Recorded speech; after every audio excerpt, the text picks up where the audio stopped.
Good evening, everybody. Good evening, and welcome to round 13 of the 2021 GP4 OC Formula 2 season.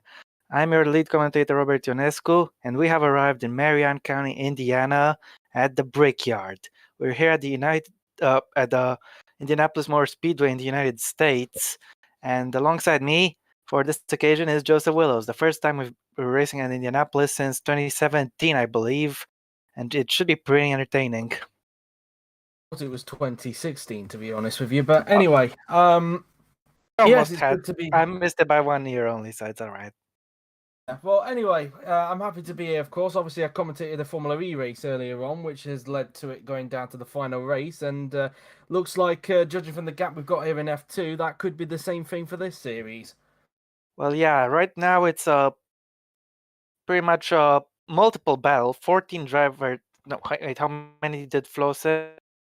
Yeah, 14 drivers still have a mathematical chance at the title, but in reality, I guess it's the top four who are the biggest contenders. That being the two high-techs of Jonatas Martins and Simon Oskin, separated by just 1 point.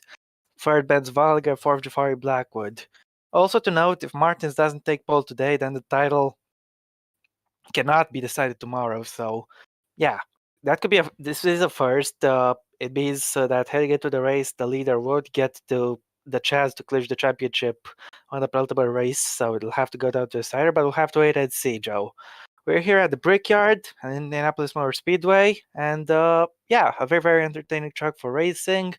And I'm glad you have two drivers decided to vote for this rather than something like Manicourt. Yeah, otherwise you'd have me on your backs with that one, given my my disdain for Magny-Cours. But anyway, yeah, you hate it even more than Barcelona, don't you? I think they're both level, to be honest with you. But there we are. All right, that's fair enough. That is fair enough. Also, High Tech will have an opportunity to take the team's title. That's a given since they're P1 and P2 in the Drivers' Championship. But the opportunity will be tomorrow, not today, of course. So without further ado, we've rambled on for long enough. Time to take a look at the weather and get this session underway. Indeed so, and it looks like we're going to actually no, because as you can see on the left-hand side, it looks like it's going to be wet, but I would imagine it will dry up during the session. Yeah, my mistake. Sorry about that. But looks like we have a little bit of standing water, but no rain. So we'll have a wet track for the first few minutes, and after that, it should be bone dry. Of course, the track will rubber up, and that will mean a rapid decrease in lap times, which means the first runs aren't going to matter that much. It's only when the track has evolved and there's been a lot of grip towards the end that we'll really get to see pole get decided. Indeed, and obviously, as mentioned earlier, I mean, Martins, of course, if he wants to have a slim chance of winning the title tomorrow, he's got to take pole position. Otherwise, it will be going down to the wire, regardless of what happens tomorrow. And High Tech are 37 points in front of an Virtuosi. The maximum a team can take in a weekend is 49 points. So if they want to win this championship tomorrow, they're going to need to outscore them by a little bit. But we'll have to see what happens. As we are looking at Martins right now here, and this session is underway. Grandstands packed here in Indiana, and should be a good day for a qualifying session. It should be indeed, but as you can see, everybody's on the dry tyres. Even though it said the weather forecast was meant to be a wet track, it does look like everybody's going out on the dry tyres. So maybe at this point, the track is maybe already starting to dry out. Yeah, definitely. Well, I have to, of course, watch the drivers get a feel for the conditions, because nothing's better than the actual feel. And it looks like Dorebush Daniel is going to be the first driver out on track in the Van Amersfoort racing car. Yep, the man last in the championship. Currently on a bad run of form after not finishing the points for the past 3 races. And you can clearly see where there still is a lot of water. In the Sector 1, we don't really appear to have too much of a dry line. No, it just appears like it's dots at the moment, but apart from that, it is, for the most part, relatively dry. Yeah, and it is drying up rapidly as we speak, so I doubt the track will look the same in 5 minutes' time. But nevertheless, Darabosh will be the first to start a lap, And given that he'll experience the damp conditions the longest, he might be going towards the bottom of the table. We'll have to wait and see. Indeed, there seems to be a little bit of a contrast in how dark the track is at that part of the track, really. Sometimes it goes lighter, sometimes it goes darker, but maybe that should ease out during the session. But yeah, as you said, Drevish Daniel, I think it's highly likely he's going to finish last in the championship, given that he's 17 points behind 21 place man Blake Moore. So yeah, it's going to be a bit of an ask for him to get out of that dreaded last place. It's not as if it's impossible though, as he begins the first flying lap of this session. And here we go, Daniel Darabosh. This is a main straight, main overtaking opportunity. Run in reverse to the way it's running the Indy 500. And now the first braking zone of turn 1. Clip the apex nice and early. And then be prepared for the change into 2. Carry that speed for the flat out free. And you have to position the car very well into 4. It's a medium speed corner, which is critical for lap time. For the next flat out section of 5. And in towards 6, the first sector split 23.6 toward Daniel Darabosh. Keep it going for the long swooping left-hander and then flick it in through the right. And to maximize your traction here on exit, using all the track as it launches you onto this shorter straighter, you can overtake or you can crash as the dry line is much more prominent now. You can clearly see it's developing through the Indy Mickey Mouse section, the chicane of hairpins, as I like to refer to it. And on the exit there, Darabosh has had a decent exit, maybe a little bogged down. In towards the right-hander now of turn 12. 55.1 in the middle sector for Daniel Darabosh. Sector 3 appears to be mostly dry, but it's flat out from here on in, so it's not like it'll matter. As long as he can keep the foot flat to the floor, it'll be fine. Through the last bank corner, the famous turn 1 from the oval layout, of course. Now that Daniel Darabosh sits on 1 minute 16.0, the benchmarker for everybody to beat. And can Luca Farina beat it as he crosses the line? No, he can't actually. He's 6 tenths down, but Dennis Graff can beat it. He goes 7 tenths up on him and goes fastest. Watzel goes third. Quintino, he now goes fourth. Arnold takes pole position, personally with help from the slipstream there. Gabriel goes third. Samet Oskan, man second in the championship, is 7th only on the grid. Rose Hansen in her home race is third. Hento Sinome, a man who has been very good in qualifying recently, is on provisional pole. Ruslan Protsi goes onto the front row. Tobias Quest now goes fastest. Christopher Suto now goes to the top by 9/1000 of a second, Joe. And now you have Martins. Yes, indeed, and only 13th for the championship leader, 1.5 seconds down on Suto, and both the high-tech setting the same time. Curtis Knight, Blackwood in 7th. Here comes Valdinga now, then across the line he will go, and he goes into 8th. Pavona goes 4th, thanks to a healthy bit of slipstream there. Moore goes fastest by 1/10 of a second as the track continues to improve. Nguyen across the line, he goes 10th. Chobart goes 2nd, so he gets onto the front row, 600. I'm trying to tell the woeful lap. He must have made a mistake somewhere. He's in last. 17 seconds off. Where has he made that mistake? And it's down at turn 5, I think that is. He turned 6. I'm trying to. Yeah, it's 6. He just aquaplaned off and spun found himself in the gravel trap, and that was lap ruined from there.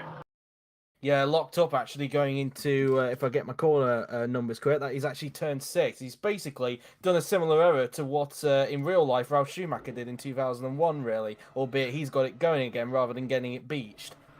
Yeah, thankfully, because if he had it beached, it would have been pretty bad, given that this is the season where spare carbon got introduced for the first time. Indeed so, as they will all make their way back into pit lane now then. And here comes Watzel. He's not having a good time right now. 17th only. Gabriel Quintino 18th. These two guys did not sign up for next season, so looks like we won't be seeing them on the grid anymore, unfortunately. It does seem that way, and it should mean that at least 2 more drivers will be making either their return to F2 or maybe their debut in F2. We'll have to wait and see. Well, definitely a debut under the F2 branding, of course, but return to the feeder series is possible for multiple drivers in the other categories. We'll have to wait and see who gets to go where. Indeed so, as the man currently at the top, Blake Moore, is now making his way into the pit lane now then, as we just saw, it does appear like the track is going to continue to improve, so I do think the more the track improves, the more harder it's going to be for Moore to hold on to that top spot, but he could easily get it back towards later on in the session if he gets out at the right time. Hey, if he can go fastest once, he can do it again, so it's definitely not impossible. Yes, As they I was just wondering as to what version of Indianapolis we are on right now, actually. If I was to guess, looking at the garages, I think this is the 2007 version because that was a Yeah, it was. Spiker garage and that was a Super Aguri garage, and they were right next to each other. And I remember the only time that Spiker was in the series was, of course, 2007, and the only time they were next to Super Aguri in the garage was It's got. 2007. And I've just It's seen also the got Vodafone. Vodafone, McLaren, Mercedes. So yeah, it's 2007 for sure. I got the idea when I saw the RBS and Allianz banners, so that's why I was thinking could be 2007, but I didn't know for sure. So thank you, Joe. Yep, as Delay Daniel now then, once again, just like he did earlier, gets out on track first and on a much drier track than what he was when he first came out onto the track. Yeah, absolutely. Racing line, much more clearer, but this is quite difficult. Conditions like these, you know, you can't afford a slip up. If you go a little too wide, you can find yourself in a gravel trap. It's still drying up in some areas, whereas on the straights, it appears to be totally fine. But in the medium and low speed corners, that's where it gets a little trickier. You saw a little bit of drops there, but for the second part of the Mickey Mouse, once again, some drops off the apex. So these guys have got to be really precise. They're gonna have to be razor thin, uh, pretty much millimetrically accurate, so that they don't lose big time by going onto the wet patches. As Darabosh will begin his second lap and take us for a Joe if you want to. Okie dokie then. So, Daniel Abush now then making his way onto the straight now then. He'll be hoping there's no traffic by the time he gets there, although there is a lot of traffic as you can see on the left-hand side coming down. Obviously, the turn off the pit limiter once they get onto the IndyCar pit lane, and it looks like Durabush is going to get held up here by, I think that's Rose Hansen in front. Let's see if potentially, because of the fact that this track can be used as a bit of slipstream, and especially coming off of the banking really, whether Daniel can use that to his advantage. As he approaches the end of the first sector, he is actually up on his personal best in the first sector by 4 tenths. So either that is because Rose Hansen is not holding up too much, or whether it's because the track, as expected, continuing to improve all the time now then. As Daniel making his way down the straight. Let's not forget, he was the one that set the benchmark at time, so he obviously had conditions that were slightly worse than what everybody else had to deal with as he makes his way through the sequence of hairpins. We go now then, as it's going to be Chobot that's going to be left behind on this occasion, approaching the end of the second sector now then, and he is 4 tenths down on more, but he's 7 tenths up on his personal best. So looking at where he is at the present moment, he should get, I think, into the top 10. He was struggling for grip there in the slow corners, but nevertheless, he is gaining quite a lot.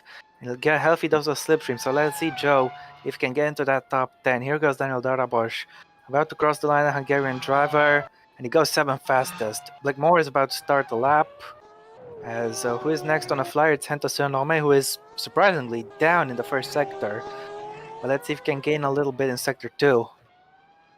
Currently 5th at the moment as he's 1 tenth down in the middle sector. So he's not too far off his personal best, but he hasn't really got anybody in front of him to try and slipstream and maybe gain some more time perhaps going on to the pit straight now then. But let's see if Senno can perform some kind of miracle. I highly doubt it, but let's see. He's currently 5th at the moment, so quite high up in the race. Of course, he was a bit gutted that his home race last time out in Fuji was a disaster, and he doesn't improve. So he's here. Graph up on his personal best, but ends up in 9th place, and that's despite the fact that I think Valdinger was trying to get by him into the first corner as he was about to start a lap. Here is Valdinger's teammate, meanwhile, Gabriel Quintino, who's currently in 18th position. Well, not anymore. He gains 10 places and goes up into 8th position. Farina up into 5th. Here comes Aaron Curtis, who is the reigning world champion, although it's probably likely that he's going to relinquish the crown at the end of the season. Curtis across the line, and he goes into 8th position as Watzel goes fastest now by 10th of a second with a 1 minute 40.5 before Broxy beats him by 400ths of a second. What can Arnold do? He goes into 13th place there as my screen decides to Has freeze gone on me third. As now Oskan goes 18th only. He improves, but only 18th. Martin's P6. Gabrielico goes 17th as Chochinat goes into a top 4 there. Bavona now takes provisional pole, sending Chochinat down to 5th. But here comes Jafari Blackwood with a mega lap, only good enough for P7. Joseph Suto does that mega lap, though he goes on to provisional pole. As Joe has exited the call a little bit, I think he has a few technical issues, so bear with us, guys. Tobias Crest goes 9th place after Holmgren didn't improve. We have Benz Waldinger finishing a lap. I think he might have been impeded on a little bit because look at this, he's way off the pace. Yeah, I think he may have made a mistake somewhere as my Discord decided to have a bit of a moment. But it looks like he got held up just as I think Graf was coming into the pits there. Yeah, of course, Ben Wallinger could have had a great chance to win at Fuji, but a little bit of a collision with Alexander Arnold derailed his plans and handed the win to his teammate Gabriel Quintino. Yes, indeed. And that could be crucial for the championship, of course, because Wallinger is like what, 7 or 8 points behind the leader? He's actually 8 points behind the championship leader and 7 behind Samatoskin. So he's right in there, really, in that championship fight. Along, of course, with Blackwood, who's a further 9 points back. And so, yeah, he's pretty close up there at the top, is Valdinger. Like we said earlier, anyone in the top 14 still has a shot. And even the people who are running in P5 and P6 in the championship might still have a reasonable chance, depending on how well they do in these last 2 races. Just Frederik Sutter appears to be on form right now, especially in qualifying trim. Indeed so, as Bavona now then makes his way into the pit lane and currently on the front row of the grid at the moment. Of course, Bavona currently 8th place in the Drivers' Championship. Safe to say, a little bit underwhelming given his dominant season last season in Formula E. But, he's had a decent first season, it's fair to say, although I do think he would have expected a lot better, to be honest. He started off strong, but I think he burned for all of his momentum early. So, yeah, there wasn't so much he could do afterwards. But now both him and just Frederik Sutter, who were P1 and P2 in the first season, are back on top. So this is a nice refresher for them, I bet. Of course, still both of them still have a distant shot at the championship, but they still have a shot. So who knows what's going to happen? Maybe they can pull off a late surge and take victory today. Big victory at Brazil, and maybe win the championship somehow if luck heads their way. As Daniel Darabosch has just gone out on track for the 3rd time. Track looks even better than it did before. Sector 1 is mostly dry. Yep, there are still some wet patches, as you can see, but apart from that, it does look a lot better than what it did when he was last out on the racetrack. So maybe another improvement incoming for Darabosch Daniel here. I think a lot of people are going to improve on this run, if I'm going to be honest with you, Joe. But we'll have to wait and see. Chobot has gone out after being left in the garage in the previous run. Protsuk has gone out as well. Yep, indeed. As I fear Darabosch has gone out way too early, though. He's got a big gap behind. But cars are exiting the pit lane right about now, and he could get himself impeded yet again like he did last lap with Hansen. So we'll have to wait and see if he can get some clear air or not. But here goes Daniel Darabosch for his 3rd lap. Onto the banking we go. I was just going to say really that he did get slightly impeded last time, but it wasn't really too much. But we'll see if that's going to be the same case here as he's just starting his lap now, Rob. Yep, indeed. And it's Hansen going out once again, but this time they're further up in front, and Darabosch will not have traffic from her, but he will have traffic from that Prema, who's just gone out.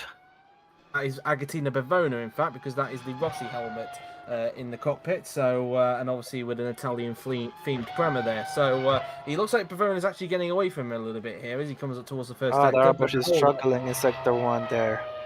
Yeah, it looks like the hold-up may have definitely cost him because he's 3 tenths down on his personal best in the first sector and 8 tenths down on Suit time.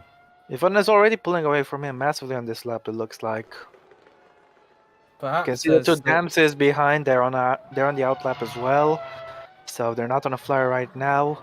I think Choba is the next car to be on a flyer, so we'll jump to him when we can. But first, let's look at his teammate from middle sector split. Can he recover any of the time he lost in S1? Not really. He's lost even more time. This will not be an improvement. No, and it looks like Darabosch is going to end up staying in 15th. Protsuk also down on his personal best in the first sector. So are we not getting any improvement so far? Looks like Chobot is a little bit impeded behind. One of the Campos is there. And you have Protsuk for the middle sector split. Protsuk coming out of the left-hander there, and he's still 6 tenths down on his personal best. So does look like there may be a lot of them and probably not improving at this time. Yeah, it's strange. You'd think, given these conditions, everyone would be improving massively, but some people are just messing up their laps. As Adam Chobot is gaining a lot of slipstream onto the banking. He's gonna need to finish this lap, of course, strong because he did not improve in the middle sector. In the last sector, he doesn't improve either. He's a 10th down. Martins has just started a lap. Curtis is finishing the lap, and without an improvement. Graf is giving Quintino a lot of dough. Let's see what the Fuji race winner can do. As Graf first up, improves to go 16th, Quintino goes 14th, Sonome gets back onto the front row, and Arnold goes 17th fastest.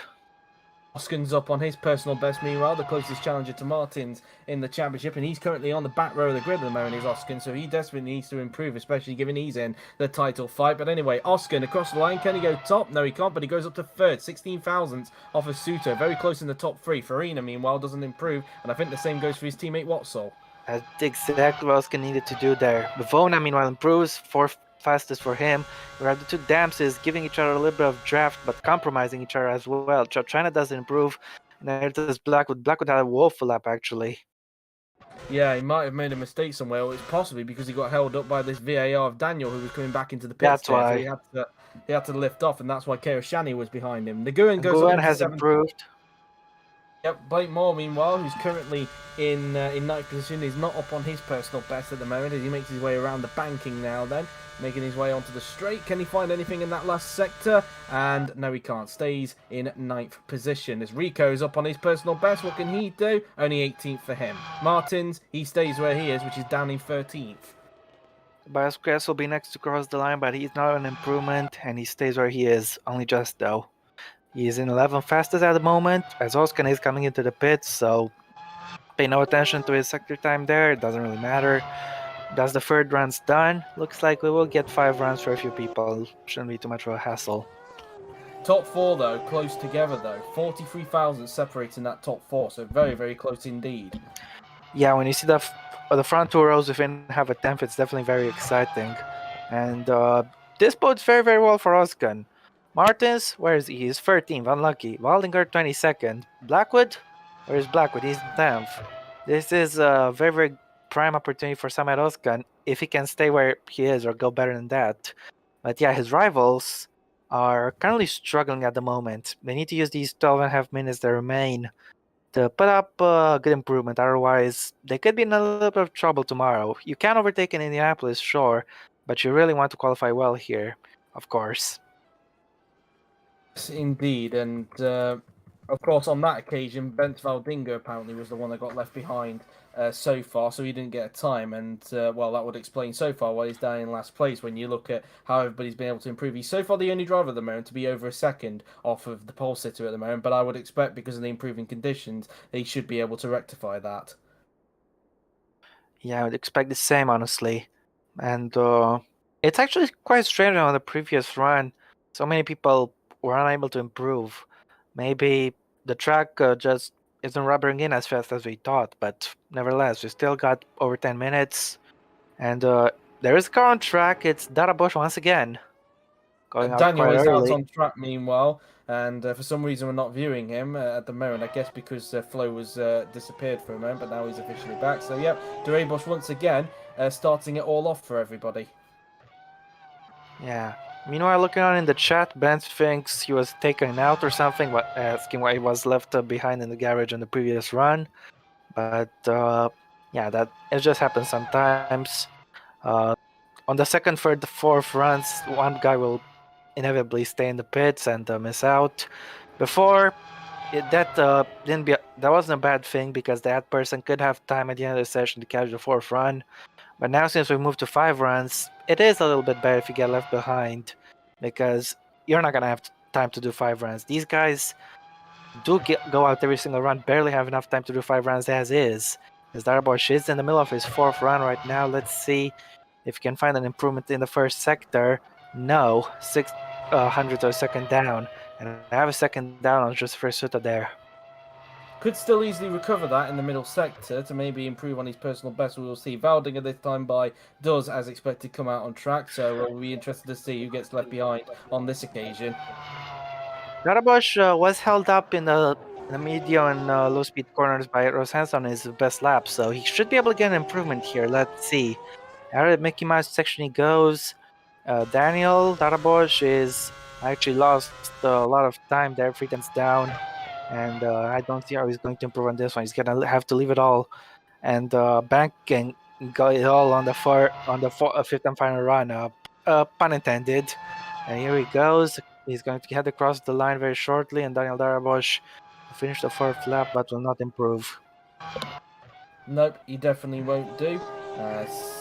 We look at Blackwood Blackwood. is quite slow on that outlap as Protsiuk is currently on an improvement. He's in 5th fastest, so he could attack the front row maybe and have a shot at pole. This is a very good second sector. He's almost 2 tenths up, and 74 thousandths only down on just Frederick Suto. If his car setup is more oriented to straight line speed, he could really gain a lot here. And let's see if he's running low drag or not. This could put him onto provisional pole, so let's see. Ruslan Protsiuk, will he stay where he is or will he go faster? He goes faster, goes 4th fastest. Yep, he goes above Bavona with that lap as Quintino goes into 9th position. KO Shani about to start a lap. And Sinno, meanwhile, purple middle sector, but only by 0.8 of a second. So this is going to be pretty tight going into sector 3. Yeah, indeed. Now it's a contest of straight line speed between himself and the session best. So let's see if Hento can go on and claim his 3rd provisional pole of the season. And he can actually. He's found half a tenth more. So clearly running a little bit less drag as Adam Chobo doesn't improve. But then his graph is on an improvement. Let's see what the German, who is currently languishing in 21st, can do.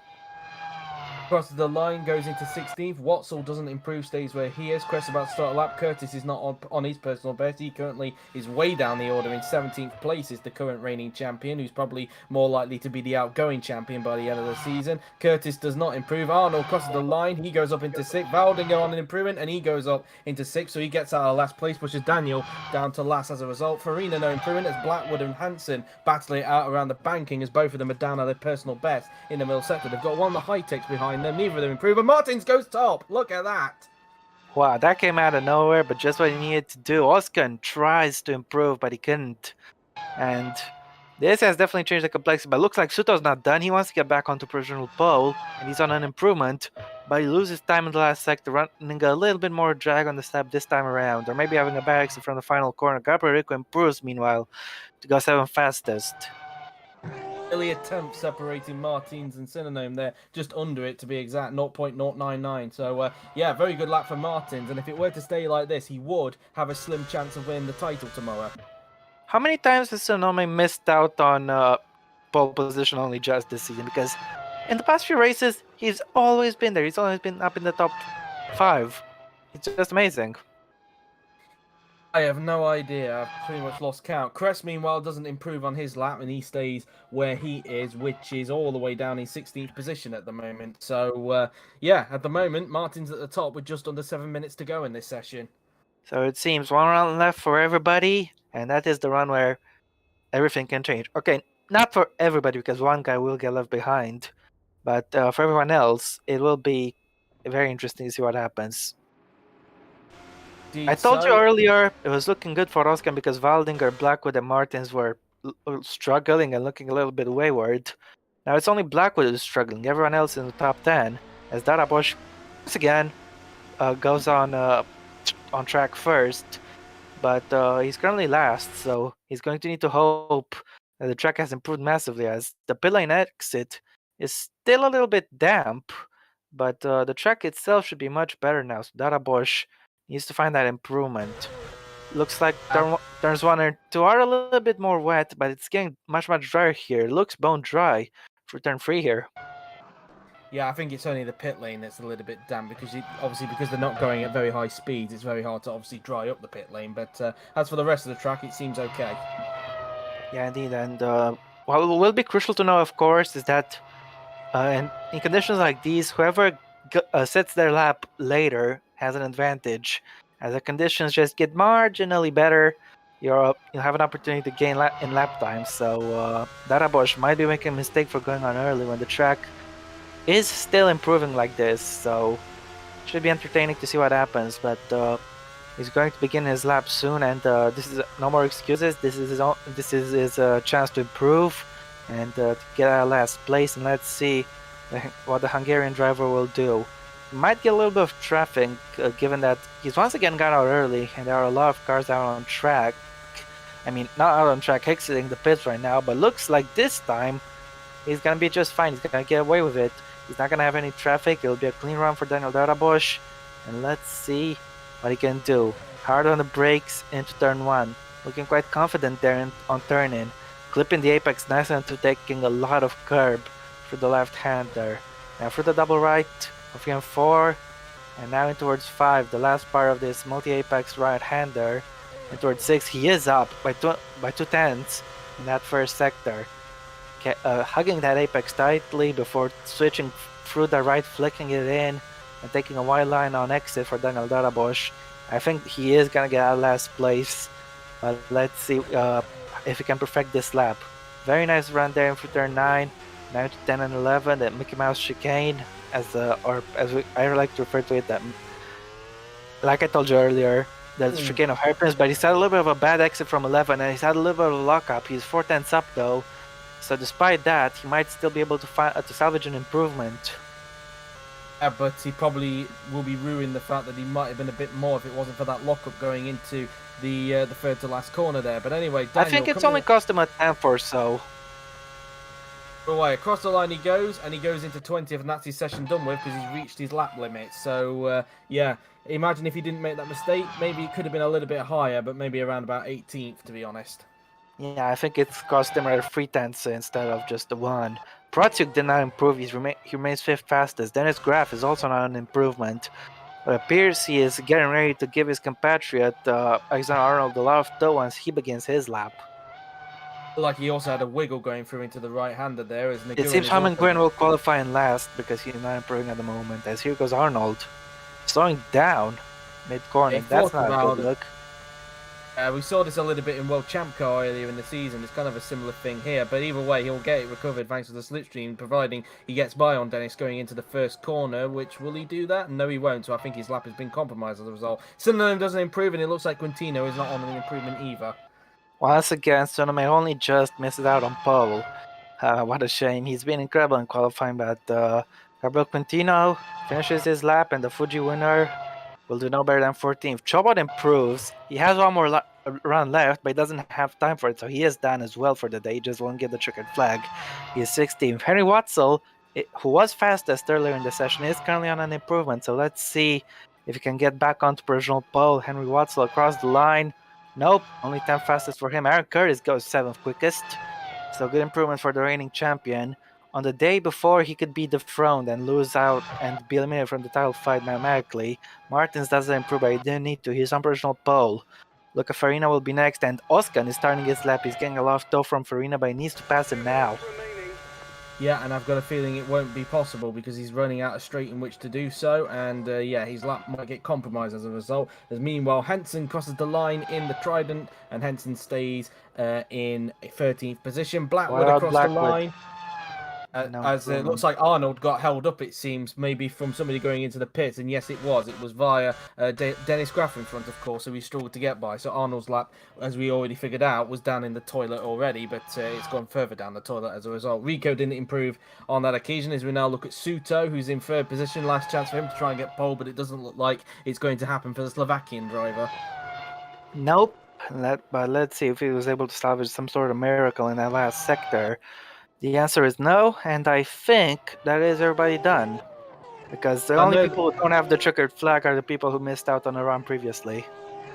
Oskin's on a lap, but as we know, he's being held up, and he's going to get held up even more when Farina comes into the pits. So, yeah, this lap is already in the bin for him, and it looks like he's going to start in P4 as a result. And normally he wouldn't be dissatisfied with P4, but given that his main rival just earned 4 points, it's not going to be good for Oskan. This also means that the title can be decided tomorrow, so quite a big thing to mention. Martins will have a slim shot at winning the title tomorrow as Oskan finishes his lap. But yep, we can now officially confirm Joantis Martins is on pole for tomorrow's race at Indianapolis, meaning he will have a slim shot at winning the title tomorrow. But as I said, it is a bit of an ask. But either way, it is still a chance regardless. Well, as long as Oskan scores points, he'll remain in mathematical contention. But I think he wants to do much more than be in mathematical contention. I think Oskan wants to win. It should be a very entertaining fight for the win tomorrow, not just between the two high-techs, but with everyone else as well. We know Indy is the kind of track that can provide very good racing, and I can't wait for it personally. Here we have the grid. Jonas Martins on pole. Is that the first time he's taken pole? I'm not even sure. Either way, Hento Stoneway once again with a good qualifying is in second. It is. This is his first pole. What a great way to do it on the day right before the day he could become world champion. It is a little bit of an ask, but he could do it tomorrow, of course. Just Suto in third, Samet Oskan in fourth. Oskan is definitely going to be on the attack tomorrow. He'll want to take that win. Ruslan Prasuk P5, Vakatino Bivana P6, and Kurt is still searching for his first ever victory in P7. Gabriel Rico P8, Benz Waldinger a little bit down in P9, but he's definitely gonna try his best to catch up to those high decks. Alexander Arnold is in P10 with Henry Watzel in P11, rounding up the first half.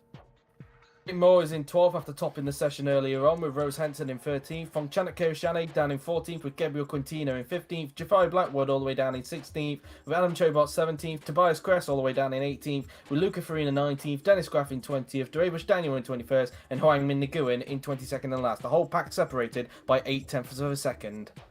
It is a rather short track, but this is a very good sign. It is quite competitive, and I can't wait to see what tomorrow brings. I think that's the best way to put it. I'm running out of words to say, really. Yeah, it should be a good race. I mean, obviously, World Champ Car produced a pretty good race earlier on in the season, and given the past it has in GP2 as well, and also in the top class as well, it should be an exciting race, and definitely one that I'm looking forward to, especially given that the championship could go down to the final race. I think it's more likely given the task that Martins has to do, but you never know, of course. Either way, I'm looking forward to it.